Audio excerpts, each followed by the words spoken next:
The Shiftkicker concept is about shifting and kicking. Shifting is about the change that is all around us, and it's accelerating, as we all know, day in, day out. And it's becoming harder and harder to deal with the changes that we're having to deal with. Kicking is about making a conscious choice to do something about it, to leverage those changes for the benefit of you, your organisation, and the people around you.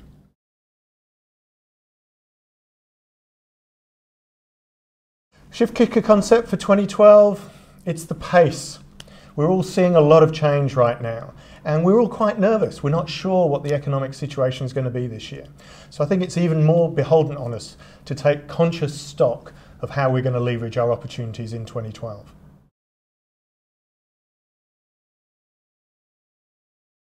In one cooperative, we've got a group of people that can really cover off all the critical elements of making a successful business. We've consciously chosen and selected each other because we don't all talk and train in the same areas. So we cover a great breadth and depth around conversation, around networking, leadership, innovation, getting things to happen, culture, and the future.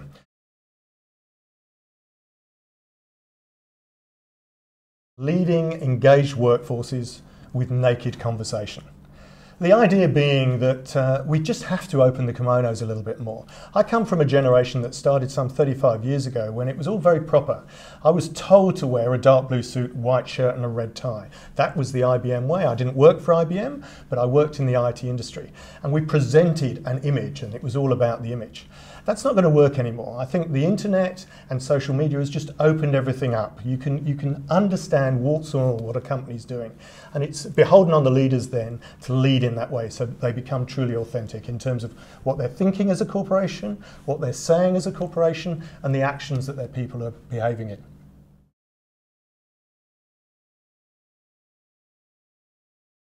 I think why we need naked conversations is there is a requirement out there that we get more connected. So at a time when actually we apparently are becoming disconnected through technology and our relationships are actually virtual rather than real, I think is a time when we actually need to step up and focus on the face-to-face and the real conversations. I think the thing that will differentiate successful organisations are those that absolutely embrace the modern technology and leverage social media, but do it in a very human way and in a way that engages their people and their customers face to face.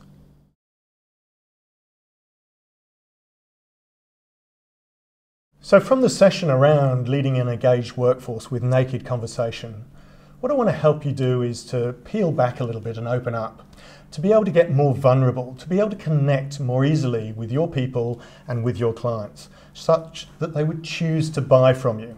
People at the end of the day buy from people first, and they buy from people they trust and respect. So we'll be peeling back how we get that to happen more easily.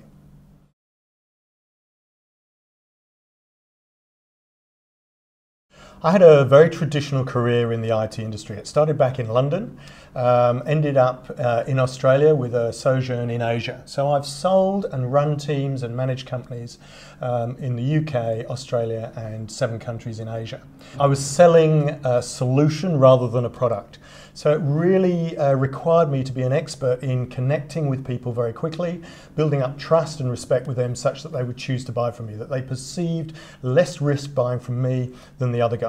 It was rarely about having the best technology, because you can't have the best technology all the time. People are leapfrogging each other all the time. The last decade, though, has seen me in the adult education area, for want of another label. And that's always been around communication. I naturally came in as a sales trainer, and then it's just broadened beyond sales training, and now I cover a whole range of areas around connecting and communication, verbal and non-verbal communication skills.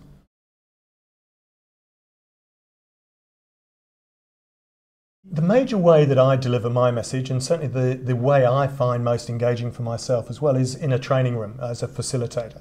So I do a lot of work working with groups, 12 to 50 people in a room at one time. That's where I'd spend most of my time. And then on top of that, speaking like we will be in the conference, and also at times doing some one-on-one coaching work with individuals if they ask me to do that.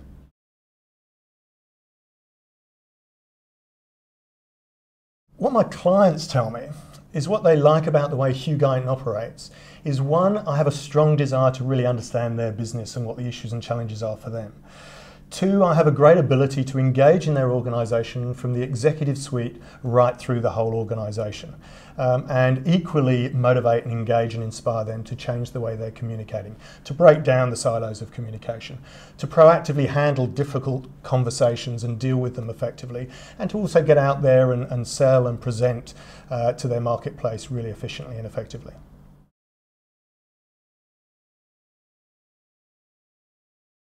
I'd love to tell you that it was an absolutely intentional strategy, that I recognise my unique gift and sought out to take it to the world, but I, like many human beings, am just responding to the circumstances that I discovered. I got made redundant twice in a 12-month period, at a time when I had a wife back at college and a young baby.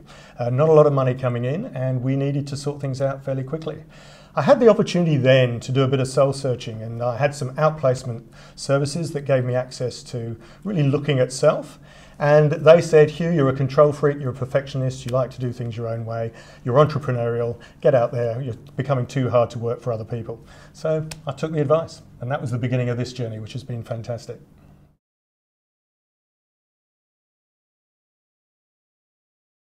It's working with the clients. I've just come back from a wonderful time in Asia. I've been working in 4 countries in Asia with one of my clients in the hospitality industry.